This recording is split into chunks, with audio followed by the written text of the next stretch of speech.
नमस्कार, तालठोक के special edition देख रहे हैं आप। सुपर पावर की कमजोर शपथ। क्या दुनिया का सबसे पुराना लोकतंत्र कैपिटल हिल, जहां पर लोकतंत्र का जश्न होता है, शपथ ग्रहण समारोह, आज वहां पर किले की तरह पाबंदी की गई है। वहां पर सुरक्षा के चाक चौबंद इंतजाम है। तो क्या ये लोकतंत्र सबसे पुराना है, लेकिन क्या सबसे मजबूत भी है? और क्या यही सही वक्त है कि ये भारत के लोकतंत्र से सीखेगा? क्योंकि लगभग 3.5 घंटे बाद अमेरिका को नया राष्ट्रपति, यानी कि नया राष्ट्रपति ऑफिशियल तौर पर मिल जाएगा। वो अमेरिका का नया राष्ट्रपति जो बाइडेन शपथ ले लेगा, लेकिन डोनाल्ड ट्रंप इस समारोह का हिस्सा नहीं होंगे। वो देश जो राष्ट्रपति पद के शपथ समारोह को लोकतंत्र का सबसे बड़ा पर्व कहता है, जहां पुराने प्रेसिडेंट की विदाई का और नए के स्वागत का पर्व किसी जश्न से कम नहीं होता, लेकिन इस बार का शपथ ग्रहण इमरजेंसी में हो रहा है। वॉशिंगटन मानो किले में तब्दील है और कैपिटल हिल कड़ी सुरक्षा के बीच। सवाल यह है, क्या सच में दुनिया का सबसे मजबूत लोकतंत्र की तस्वीर यही है? और क्या यह सुपर पावर का अब तक का सबसे कमजोर शपथ ग्रहण है?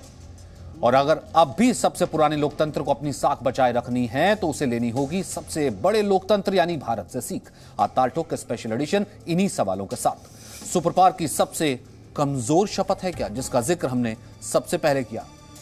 दूसरा सबसे बड़ा सवाल, भारत से सीखकर क्या बचेगी अमेरिका की साख? वहीं तीसरा बड़ा सवाल, जो बाइडेन की शपथ है या फिर अग्निपथ है? जो खुद कह रहे थे कि अभी आगे अंधेरा बहुत है, लेकिन एक सवेरा होगा। क्या बाइडेन बदलेंगे सबसे पुराने लोकतंत्र की तस्वीर? इन सवालों के साथ हम चर्चा की शुरुआत करते हैं। एक बड़े और खास मेहमानों का पैनल हमारे साथ मौजूद है। हमारे साथ रोविंद्र सचदेव हैं, इंटरनेशनल अफेयर्स एक्सपर्ट्स और अमेरिकन अफेयर्स पर जाना माना चेहरा। अमेरिकन इलेक्शंस को बहुत क्लोजली न केवल देखते रहे हैं, कवर करते रहे हैं, और बल्कि जी न्यूज़ का लगातार कवरेज का हिस्सा भी रहे हैं। Thank you Rovinder. स्कंद दयाल साहब है हमारे साथ, फॉर्मर डिप्लोमेट, तमाम देशों में रह चुके हैं, अमेरिका को, अमेरिका के लोकतंत्र को बहुत बखूबी जानते हैं, बहुत अच्छे से उन्हें देखते हैं। और पिनाक रंजन चक्रवर्ती साहब है हमारे साथ, पूर्व राजनयिक, वो भी राजनयिक मामलों को और इस वक्त बदलते अमेरिका की तस्वीर के होने वाली उसको भी बहुत अच्छे से जानते हैं।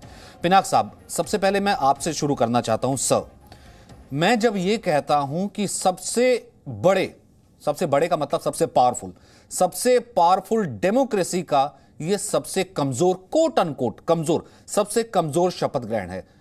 कमजोर मैं उस शब्दों में कहता हूं कि जैसे कि कैपिटल हिल का ये नज़ारा हम नहीं देखते, वो जो परेड निकलती है वो इस बार नहीं निकलेगी, वहां पर जो अंदर जो सोल्जर्स बैठे हैं वो किस तरीके से बैठे हुए हैं। तो कुल मिलाकर के क्या ये सबसे कमजोर शपथ ग्रहण है? स्कंद साहब, ये सवाल आपके लिए। मैं समझता हूं कि अमेरिका के लोकतंत्र का एक अग्नि परीक्षा हुई और उस कसौटी पर वो अब खरा उतरा है। काफ़ी मुश्किलें आईं, पर जिस तरह से पूरा इस्टेब्लिशमेंट और रिपब्लिकन पार्टी के ही governor, secretary of state different states में कानून के साथ खड़े रहे, नियमों के साथ खड़े रहे और उन्होंने बिना बिल्कुल निष्पक्ष भाव से काम किया। मैं समझता हूँ कि ये देश की एक मजबूती दिखाता है। पर हमें ये समझना चाहिए कि ट्रंप साहब कभी एस्टेब्लिशमेंट के पार्ट थे ही नहीं। वो 6-7 साल पहले ही पॉलिटिक्स में आए, उससे पहले तो वो मीडिया पर्सनैलिटी थे या होटल वगैरह चलाते थे।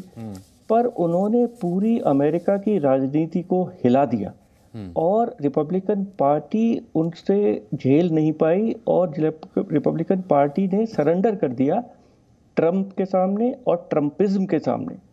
यहाँ ये समझना जरूरी है कि ट्रंप साहब की एक अजीब पर्सनैलिटी है, ना उसमें शालीनता है, ना उसमें सज्जनता है, और हर एक का अपमान करने में वो सबसे आगे रहते हैं।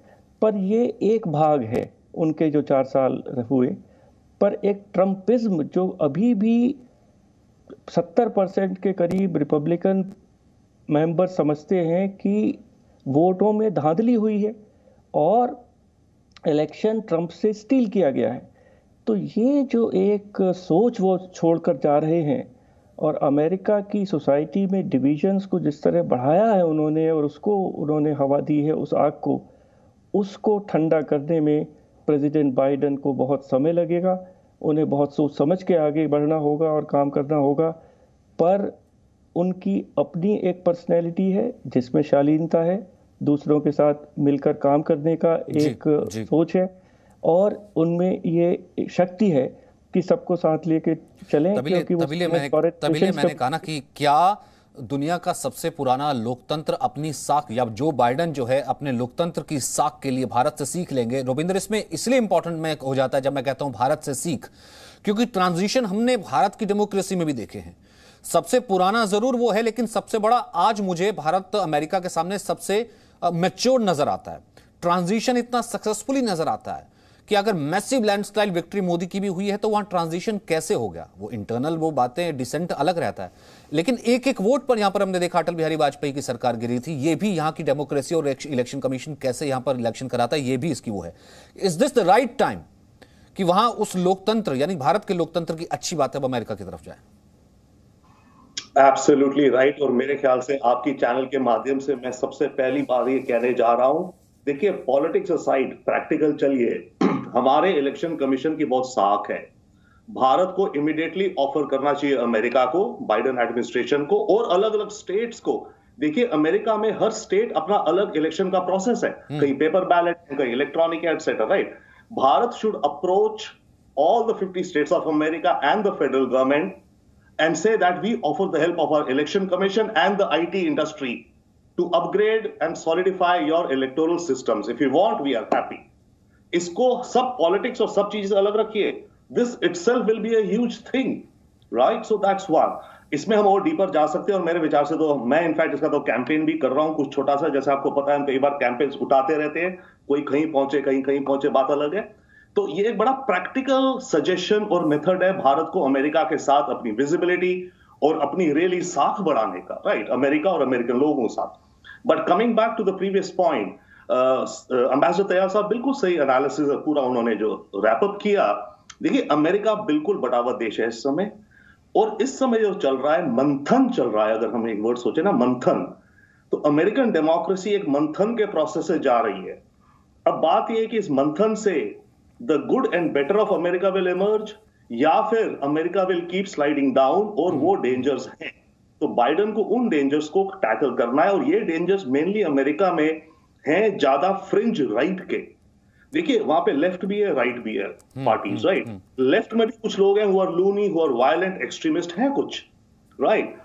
राइट जो है वहां भी है, पर राइट वाले तबके इस समय अमेरिका में ज्यादा हैं, और वो बहुत अलग अलग टाइप के लोग हैं। कुछ कॉन्स्पिरेसी थियरीज वाले हैं, कोई कहते हैं कि हिलरी क्लिंटन और ओबामा ये तो बच्चों को किडनैप करके उनका ब्लड पीते हैं, जैसे आपने सुना होगा। अलग अलग कॉन्स्पिरेसी थियरीज हैं। कुछ व्हाइट सुप्रीमिस्ट हैं, कुछ एंटी ज्यूज हैं, कुछ प्रो नाजी हैं, कुछ प्रो गन राइट्स हैं कि मेरी गन सरकार ले लेगी तो सोशलिज्म आ गया, कम्युनिज्म आ गया।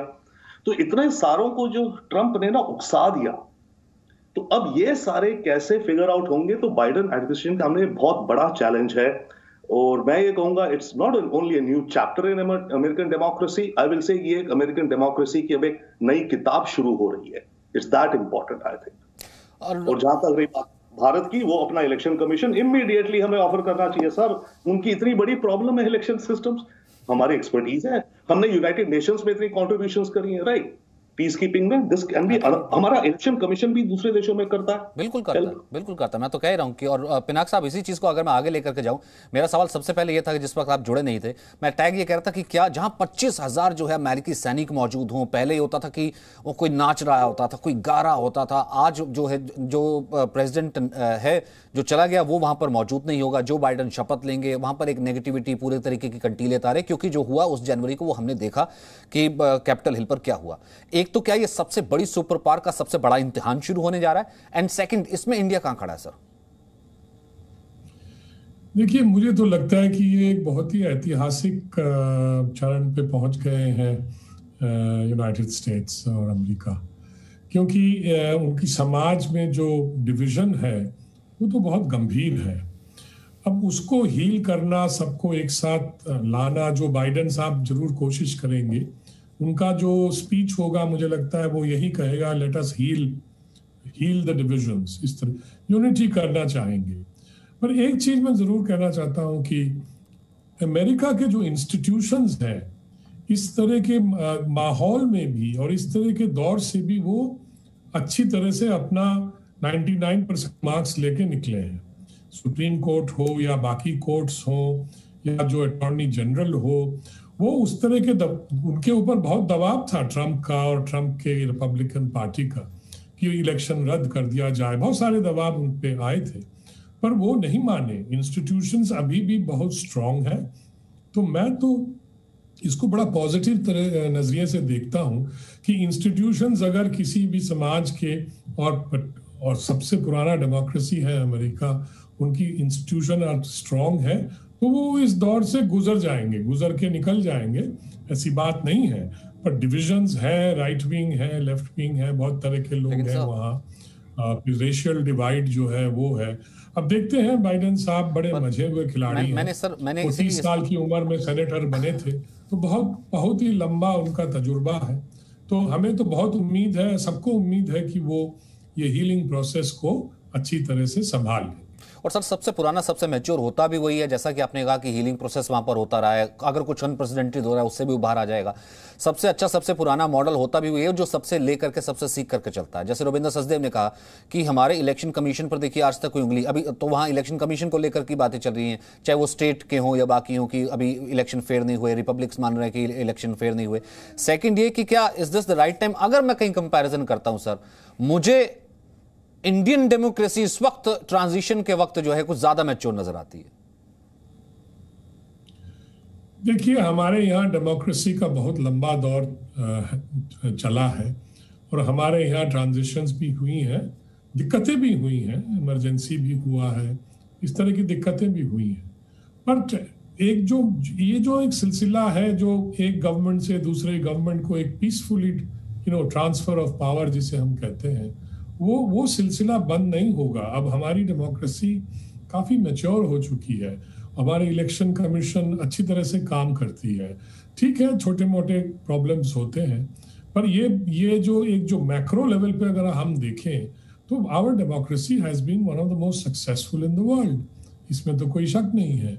तो मुझे तो कोई शक नहीं है कि हमारी इंस्टीट्यूशंस भी स्ट्रांग हैं। ठीक है, कभी कभी इंस्टीट्यूशंस पे भी दबाव आते हैं, या वो जिस तरह के लोग उसमें चुने जाते हैं उसकी वजह से भी कभी कभी इंस्टीट्यूशनल वीकनेस आ जाती है, पर रिकवरी भी बहुत जल्दी हो जाता है। इसलिए मैं कह रहा था कि रिकवरी होने के बाद जो डेमोक्रेसी फिर पटरी पर जब चलने लगती है तो उसको नहीं रोका जा सकता। हमारे लोग, हमारे वोटर, हमारे देश के लोग ये जानते हैं कि डेमोक्रेसी का महत्व क्या है।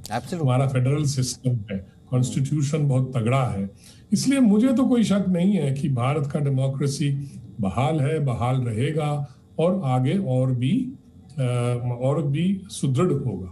और इसी चीज को तो कहीं ना कहीं कोट करता रहा है, और शायद मैं ये कहूंगा कोट भी करता रहा है, और प्रॉब्लम भी होती रही है वहां पर भी। भले कुछ पेपर्स हों, कुछ ग्रुप हों, कुछ इंस्टीट्यूशंस हो, स्कंद दयाल साहब।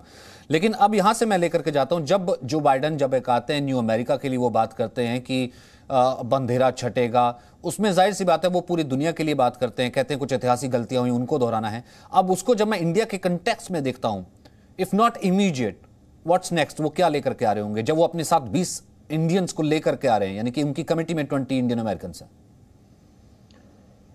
देखिए, मैं समझता हूं कि इंडियन अमेरिकन, उनकी वाइस प्रेसिडेंट खुद कमला देवी हैरिस हैं और हाफ इंडियन ब्लड उनमें भी है। तो उस तरह से तो बहुत ज़्यादा कनेक्टिविटी है पूरे डायस्पोरा से जो भारतीय है वहाँ पर, और भारत देश से भी। दूसरी चीज़ मैं ये कहूँगा कि जो उन्होंने टीम जो पूरी अनाउंस की है, सेक्रेटरी ऑफ स्टेट ब्लिंकन हो या जेक सलिवान नेशनल सिक्योरिटी एडवाइज़र हो, कर्ट कैम्पबेल आ रहे हैं वहाँ पर, एक इंडो पैसिफिक में उनके चीफ एडवाइज़र हो के नेशनल सिक्योरिटी एडवाइज़र के साथ, और जो लोग ये हैं वो बड़े मजे हुए खिलाड़ी हैं। ये पुराने फॉरेन पॉलिसी से इनके संबंध रहे हैं, और मैं समझता हूँ कि हमारे विदेश मंत्री इस समय जो जयशंकर साहब है, वो जॉइंट सेक्रेटरी अमेरिकाज भी रह चुके हैं, फॉरेन सेक्रेटरी भी रह चुके हैं, अमेरिका में एम्बेसडर भी रह चुके हैं। तो इन सब पर्सनैलिटी से उनके पर्सनल संबंध हैं और इनका बहुत लाभ हमें मिलेगा।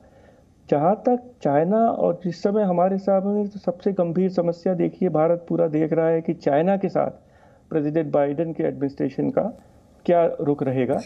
और इसमें जो सबसे बड़ा सवाल आता है कि बाइडेन एडमिनिस्ट्रेशन रशिया को नंबर 1 अपना एडवर्सरी समझेगा या चाइना को। तो कल जो हियरिंग्स हुई, आजकल ये secretary of state, NSA, defence minister, defence secretary, इन सब की कंफर्मेशन हियरिंग सीनेट में सब कमिटीज़ में शुरू हो गई हैं, और उनसे जो जवाब निकल कर आ रहे हैं वो बहुत रीअश्योरिंग है। और जो डिफेंस सेक्रेटरी बनने जा रहे हैं नए, उन्होंने बड़ा क्लियरली कहा कि इस समय चीन अमेरिका का जो पूरे विश्व के रूप में सबसे बड़ा एडवर्सरी है, और कुछ लोगों ने ये भी कहा कि रशिया तो अब एक रीजनल पावर है, उसका चैलेंज केवल यूरोप तक सीमित है। और कर्ट कैम्पबेल का एक बड़ी अच्छा आर्टिकल अभी कुछ ही दिन पहले फॉरेन अफेयर्स में आया है। उन्होंने कहा है कि अमेरिका अब इस स्थिति में नहीं है कि किसी भी चाइना को अकेले झेल सके, और जो देश चाइना को सामने खड़े हो सकते हैं उनको हमें मजबूत बनाना चाहिए, और उसमें उन्होंने भारत का नाम भी लिया है। तो मैं समझता हूँ कि दिशा बड़ी क्लियर है। और हमारे प्रधानमंत्री ने भी बहुत ही अच्छा एक ट्वीट कर दिया था जब शुरू में ही, जब ट्रम्प साहब ने चैलेंज करने की कोशिश की थी इलेक्शन रिजल्ट्स को, और उन्होंने कहा था कि रिजल्ट मस्ट बी रेस्पेक्टेड, और उन्होंने ट्रम्प से अपने को एकदम डिस्टेंस कर लिया था। मैं समझता हूँ कि बहुत ही अच्छा किया था उन्होंने, और बाइडेन साहब के साथ वो खड़े हो गए थे एज ए प्रोसेस। और जैसा सचदेवा साहब ने कहा कि वो तो डेमोक्रेसी की तो ये नींव है कि जो भी जनता अपने वोट से एक डिसीजन दे, सब कंटेस्टेंट, सब कैंडिडेट्स उसको स्वीकार करें। और मोदी साहब ने वो कहा, और मैं समझता हूँ इसका बहुत ही अच्छा प्रभाव इनकमिंग बाइडेन एडमिनिस्ट्रेशन पे पड़ेगा। और तभी मैं कहता हूँ ना रविंदर के, जिससे मैं कहता हूँ कि थोड़ा सा वर्ल्ड ऑर्डर चेंज हुआ। ये इलेक्शन इसलिए इतना इंपॉर्टेंट नहीं है, ये इलेक्शन के बाद के रिजल्ट के बाद का नया राष्ट्रपति आना इसलिए इंपॉर्टेंट नहीं है क्योंकि अब एक पूरा वर्ल्ड ऑर्डर चेंज है। उस वर्ल्ड ऑर्डर में सब बिखरा नजर आ रहा है। एक तो कोरोना ने अमेरिका को बिखार दिया, उसके बाद इस इलेक्शन में बचा खुचा हो गया, और फिर उसके बाद ये देखिए इम्पीचमेंट और ये जो हिंसा हुई है, ये सब चल रहा है। चाइना को अब कोई मुंह नहीं लगाना चाहता। दूसरी तरफ WHO से लेकर WTO न जाने गिनाने बैठेंगे तो फिर तमाम चीज रहेगी। वहीं अगर कोई इंटैक्ट नजर आता है इस वक्त इंडो अमेरिकन रिलेशन में, तो वो इंडिया नजर आता है इस पूरे वर्ल्ड ऑर्डर में। तो ये तो अमेरिका भी समझता होगा ना कि हाँ, स्टैंड टॉलेस्ट इस वक्त कौन नजर आ रहा है। नहीं, सर्टनली यस। भारत देखिए नंबर 1 पॉपुलेशन है दुनिया में डेमोक्रेसी की। चाइना तो अथॉरिटेरियन, सारा अलग। उसके अलावा बराबर काउंटर में इन साइज कौन है? केवल भारत ही तो है। हमारी सिमिलर पॉपुलेशन है साइज की 1। सेकेंडली हमारी इकोनॉमिक ग्रोथ। थर्डली बहुत ज्यादा और इंपॉर्टेंट है, देखिए हमारी वैल्यूज और प्रिंसिपल्स जो हम वर्ल्ड स्टेज पे लाते हैं।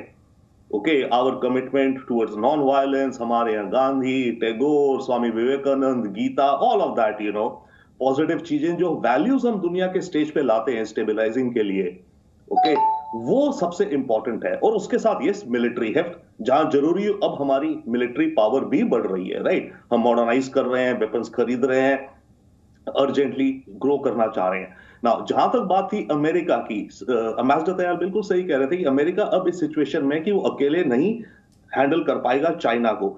इनफैक्ट चाइनीज मिलिट्री का तो टारगेट है कि 2027 तक, जब उसके 100 साल हो जाएंगे, उसकी पावर एशिया में अमेरिका के बराबर हो जाए। तो अभी से 7 साल के अंदर, काफी लंबे टाइम से चल रहा है कि 27 तक वो अमेरिका के बराबर हो जाएंगे Chinese military in everything in Asia, globally छोड़िए। अब उसको अमेरिका हैंडल अकेले नहीं कर पाएगा now, but at the same time you see दुनिया में जो इस समय सिचुएशन है, आई थिंक हमें एक डायनामिक इक्विलिब्रियम आएगा देशों के बीच में और सोसाइटीज के बीच में भी, जो कि होगा लिव एंड लेट लिव, वरना जियो और जीने दो। मैं अगेन जाता हूं जो भारत चाइना का गलवान पे हुआ था, आप हमें जीने दे, जियो या जीने दो, अदरवाइज हम तो सैक्रिफाइस देंगे। देखिए कोई भी देगा अपनी, बट एक इक्विलिब्रियम आना होगा देशों के बीच में, अमेरिकन सोसाइटी के अंदर भी। By the way, American society के अंदर healing of America Joe Biden कैसे करेंगे, फंडामेंटली उन्हें कहीं ना कहीं जाके इक्विलिब्रियम आएगा कि सोसाइटी में सब लोग आपस में को एग्जिस्ट होने का एक इक्विलिब्रियम बनाए। तो अमेरिका को वो चैलेंज है, domestic as well as international भी। चाइना के साथ भी तो यही है। बट एक चीज आप ध्यान रखिए, अमेरिका नंबर 1 है और अमेरिका सोचता है कि मैं एम्पायर हूं, मैं किसी को नंबर 2 को 1 क्यों बनने दूं कभी। ये क्लासिक इंटरनेशनल सिचुएशन है। अब नंबर 2 तो बढ़ रहा है ना, तो नंबर 2 कभी तो नंबर 1 बनेगा।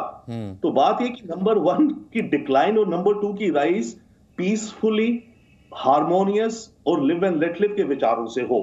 अदरवाइज चाइना तो अब कह रहा है दुनिया को कि मेरा जो ऑर्डर है, मेरा जो सोशलिज्म, कम्युनिज्म एंड जो शी जिनपिंग थॉट है, this is better than the western capitalism and American democracy, right? तो अमेरिका को अपनी इमेज दुनिया में री इन्फोर्स भी करना है, क्योंकि चाइना तो अपना मॉडल लेकर अफ्रीका में जा रहा है, एशिया में जा रहा है। तो अब ये गेम शुरू हो जाएगा बड़ा कॉम्प्लेक्स इन दोनों विचारधाराओं में और पावर्स। तो जाहिर सी बात है, अगर मेरा पार्टनर कौन है बहुत इंपॉर्टेंट हो जाता है। अगर मैं यहाँ पर कहीं वो अजीत डोवल का अफगानिस्तान जाना, एक तरफ जहाँ अमेरिका तालिबान से इंगेज होने की कोशिश कर रहा है, फिर उसके बाद आगे जो है अगर विड्रॉल होता है तो अब वहाँ क्या सिचुएशन होगी, ईरान के साथ हमने देखा कि क्या पॉलिसी होगी। फिर दूसरी तरफ क्या ये फ़र्क पड़ता है सर, पिनाक सर मैं आपसे जानना चाहूँगा, क्या ये फ़र्क पड़ता है जब हम ये देखते हैं कि कुछ लोगों ने अमेरिकी राष्ट्रपति बाइडेन के आने में, वो लोग भी शामिल थे जो ये सोचते थे कि नहीं हमारे यहाँ डेमोक्रेसी इतनी सुरक्षित नहीं है। यहाँ पर देखिए यहाँ पर पहले शाहीन बाग हुआ, दिल्ली में लोग धरने पर बैठे और अब यहाँ पर किसान पर बैठे हुए हैं। सो एक हमारी डेमोक्रेसी की एक अलग ही पिक्चर वहाँ पर पोर्ट्रे करने की कोशिश की जाती है। Does that affect them? क्या उनको ये पिक्चर, क्योंकि ये कोशिश की जाएगी, हो सकता है कल से शुरू हो जाएंगे कि देखिए यहाँ पर क्या हो रहा है। देखिए, हर एक डेमोक्रेसी में डिफरेंट लॉबीज होती है। डेमोन्स्ट्रेशन तो डेमोक्रेसी में एक राइट है। आप भी और मैं भी खड़े होकर डेमोन्स्ट्रेट कर सकते हैं, एक प्लकार्ड पकड़ सकते हैं, जब तक हम रूल ऑफ लॉ को उल्लंघन ना करें। मतलब there is a method in demonstrating and protesting in a democracy. ये सब जानते हैं, इसलिए हमारे यहाँ भी जो होता है, अब देखिए डिफरेंट लॉबीज हैं, डिफरेंट ग्रुप इंटरेस्ट हैं और वेस्टेड इंटरेस्ट भी हैं जो इंडिया को नीचा दिखाना चाहते हैं। उस तरह के लोग भी हैं, क्योंकि सिर्फ इंडिया को नहीं, वो शायद समझते हैं कि हम तो पॉलिटिक्स कर रहे हैं और सरकार को अपोज कर रहे हैं, उनको नीचा दिखा रहे हैं, पर अल्टीमेटली वो इंडिया को नीचा दिखा देते हैं। तो ये जो तरीके हैं, जो डिबेट के जो तरीके हैं या जो अपोजिशन के तरीके हैं, ये भी डेमोक्रेसी में जरूर है, होना भी चाहिए, पर इसका भी एक एक एक एक क्या कहते हैं, एक मापदंड होता है कि किस तरह से हम डेमोन्स्ट्रेट कर रहे हैं और किस तरह से हम बाहरी दुनिया को दिखा रहे हैं कि हम कैसे ऑपोजिशन करते हैं। तो मुझे लगता है कि ये मैच्योरिटी के साथ देखना चाहिए, और जो भी हम इंडिया को जरूर क्रिटिसाइज करना चाहिए, इंडिया फिर को उनकी उम्मीदों मैंने सवाल इसलिए पूछा, सॉरी टू इंटरप्ट यू, मैंने इसलिए ये सवाल पूछा, फिर उनकी उम्मीदों का क्या होगा। ये सोचते हैं कि जैसे कल से तो वो जो है बस उन्हीं के साथ ही खड़े हो जाएंगे टू से कि हाँ India is not democratic any more, यहाँ तो लोकतंत्र है नहीं, यहाँ अभिव्यक्ति की आज़ादी नहीं है, बोलने का अधिकार नहीं है जी, ट्रैक्टर नहीं चलाने, और ना जाने कुछ भी क्या। वो लोग जो कि कल से सोचकर बैठेंगे, हो सकता है कि जो बाइडेन कल से उनके साथ ही खड़े हो जाए, पीछे झंडा लेके खड़े हो जाए। उनकी उम्मीदों का क्या कहेंगे फिर? हो सकता है ओवरऑल जो व्यू लेते हैं, इतना बड़ा डेमोक्रेसी है और जो बाइडेन कोई कल के पॉलिटिशियन नहीं है, वो मैक्रो व्यू लेंगे और होलिस्टिक व्यू लेंगे। उनको ठीक है, क्रिटिसिज्म होता है, कभी कभी हम भी क्रिटिसाइज करते हैं, जैसे उनके यहाँ जो रेशियल इनइक्वालिटी है बहुत गंभीर है, ब्लैक्स के साथ जैसा सलूक होता है वो बहुत ही गंभीर है और वो क्रिटिसाइज करने के लायक भी है। हमारे यहाँ भी कई चीजें होगी जो उनको पसंद नहीं आया, वो क्रिटिसाइज करेंगे, कोई बात नहीं, डेमोक्रेसीज में ये होता है। पर इसका मतलब यही नहीं है कि कल हम दुश्मन बन जाएंगे। हमारी इंटरेस्ट जो है वो कोइंसाइड करती है, वो ओवरलैपिंग इंटरेस्ट है। जियोपॉलिटिकल सिचुएशन जो अभी है, जो इंटरनेशनल ऑर्डर जो धीरे धीरे चेंज हो रहा है, चाइना उभर के आ रहा है जिस तरह से, तो हमारी इंटरेस्ट तो कॉन्ग्रुएंट है। तो इसलिए मैं नहीं समझता कि कोई एक आइटम लेके या एक किसी चीज को लेके पूरे जो हमारे संबंध है उसको एक कुएं में डाल देंगे। ऐसा नहीं होता। बिल्कुल बात है, ऐसा नहीं होता। लेकिन स्कंद साहब, अपॉर्चुनिटी तो ढूंढी जाती है ना, तभी मैंने कहा, और जितना मैच्योरली आपने भी इसका जिक्र किया और बाकी इन्वेस्टर ने जिक्र किया कि जिस तरीके से प्रधानमंत्री ने ट्वीट किया, जो वर्डिक्ट है लोगों का वो मानने की बात की, यही तो एक सीख होती है। यही तो हम ये कह सकते हैं ना कि इस वक्त मुझे मैच्योरिटी ज़्यादा अपने लोकतंत्र में नजर आती है, और इसी खूबियों को तो हम दे सकते हैं अगर अमेरिका चाहेगा। इन खूबियों को दे सकते हैं, पर मैं एक बात कहना चाहूँगा आपका पिछला सवाल के संदर्भ में कि ट्रंप साहब के सामने कोई ह्यूमन राइट्स इशू कोई भी इम्पोर्टेंस नहीं रखता था, पर अब भारत और अमेरिका का जो भी संपर्क होगा, कन्वर्सेशन होगा, चाहे वो प्रेसिडेंट प्राइम मिनिस्टर के बीच में हो, चाहे foreign minister secretary of state के बीच में हो, ह्यूमन राइट्स का इशू उसमें आएगा और भारत को इसके लिए तैयार रहना चाहिए। और हम तैयार हैं, और हमने पहले भी ये क्वेश्चन झेले हैं, बहुत संदर्भों में झेले हैं। हमारी डिप्लोमेसी, हम पूरी तरह सक्षम है इन क्वेश्चंस का आंसर करने के लिए। पर ये फ़र्क ज़रूर आएगा क्योंकि कुछ कांग्रेस पर्सन्स जो हैं बाइडेन साहब के सपोर्टर, वो ओपनली उन्होंने CAA, और हम सब जानते हैं किस तरह उन्होंने, और जयशंकर साहब तो मीटिंग नहीं कर पाए थे एक बार, उन्होंने हट गए थे कांग्रेस से उन लोगों की उपस्थिति के कारण, और वो बाइडेन साहब के सपोर्टर से, तो उनको डील करने का एक नया रास्ता ढूंढना होगा हमारी विदेश नीति को। उनको अब इग्नोर नहीं किया जा सकता क्योंकि उससे हमें लाभ नहीं होगा। इस वक्त ना व्हाइट हाउस के सामने से जो लाइव तस्वीरें वो भी आनी शुरू हो गई हैं, क्योंकि सुबह सुबह का वक्त है। इस वक्त हम देख रहे हैं सूर्योदय हुआ है, वहाँ पर पहली किरण की तस्वीरें आ रही हैं, और ये हेलीकॉप्टर जो है इस वक्त, ये देखिए वाशिंगटन से इस वक्त लाइव तस्वीरें आ रही हैं, क्योंकि रात को 9:45 और 10 के बीच में जो है इस वक्त ओथ टेकिंग सेरेमनी इस वक्त शुरू होगी, और तस्वीरें मैंने कहा कि वो अभी से ही आनी शुरू हो जाएंगी। यहाँ से फिर होगा, उसके बाद कार्यक्रम में लोगों का आना शुरू होगा। इस बार क्योंकि कोविड के चक्कर में कार्यक्रम कम रखा गया, सिर्फ 1000 ही टिकट्स रखे गए, वरना लाखों लोग वाशिंगटन के स्ट्रीट्स पर होते हैं। वाशिंगटन DC व्हाइट हाउस की भी तस्वीर आ रही है। एक बार मैं वो कुछ साउंड बाइट्स भी एक बार सुनवा देता हूँ, क्योंकि वो लोग जो कि पूरे अमेरिका से लोग पहुंचते थे, ये कहते कि जश्न में भाग लेने के लिए, लेकिन इस बार वो कह रहे हैं कि उन्हें डर लग रहा है। लेकिन इस डर के साए के बीच ये पहली इस वक्त तस्वीर हेलीकॉप्टर उतरता हुआ, और मेरे ख्याल से अभी होने वाले फर्स्ट लेडी और राष्ट्रपति president of United states of America जो है, मेरे ख्याल से बाहर निकलेंगे शायद जल्द से वाशिंगटन DC की तरफ ये पहुंचे हैं। If I am not wrong, Ravinder यही है? या मेरे को विजुअल्स अभी जस्ट मिस कर रहा हूँ, बस ये you are right, yes White House में जो इनका हेलीकॉप्टर है, इससे अब ये निकलेंगे अपना एयरबेस, और एयरबेस से ऑनवर्ड्स टू फ्लोरिडा। उनकी last flight, he didn't want to be here. मतलब बहुत ही अनप्रेसिडेंटेड, हिस्टोरिक हो रहा है ये ट्रांजिशन। एक तरह से ट्रम्प जा तो रहे हैं, बट एक्चुअली उन्होंने जो अपना फेयरवेल एड्रेस दिया उस पर एक शब्द मुझे बड़ा इंटरेस्टिंग लगा। उन्होंने विश करा for the best for the Biden administration and all, फिर उन्होंने कहा and I wish them luck, and luck is a very important word. मैं इसको दो तरीके से देखता हूं। एक तो एक्चुअली बड़ी प्रोफाउंड बात कह दी उन्होंने, किस्मत, सही बात है, जिंदगी में बहुत बड़ी चीज है किस्मत, राइट। पर दूसरा, was it like a slight hint to Biden that कि Trump will not go away so quietly, that's why I am wishing you luck kind of a thing. बट ये लक जो शब्द उन्होंने इस्तेमाल करा अपने फेयरवेल में, मुझे बहुत ही मतलब इंटरेस्टिंग शब्द लगा। जी बिल्कुल, और ये तस्वीरें यहाँ से तो सिर्फ आनी शुरू हुई, आती रहेंगी। ऐतिहासिक क्षण है, हम भी यही कहते हैं कि अमेरिका को बहुत बहुत मुबारकबाद, अमेरिका के लोगों को बहुत बहुत मुबारकबाद, और एक नया अमेरिका होगा, क्योंकि एक नया अमेरिका अगर होगा, एक नई सुपर पावर होगा, तो भारत जिसे हम कहते हैं कि वो दुनिया का सबसे बड़ा और सबसे मैच्योर इस वक्त लोकतंत्र है, तो देश में और पूरी दुनिया में जो जिसे कहते हैं स्टेबिलिटी, वो आने वाले वक्त में हम यही इंडो अमेरिकन रिलेशन से देख सकते हैं। बहुत बहुत शुक्रिया आप सभी का मेरे साथ जुड़ने के लिए। Presenting B News app available on Google Play and App Store. Download it now.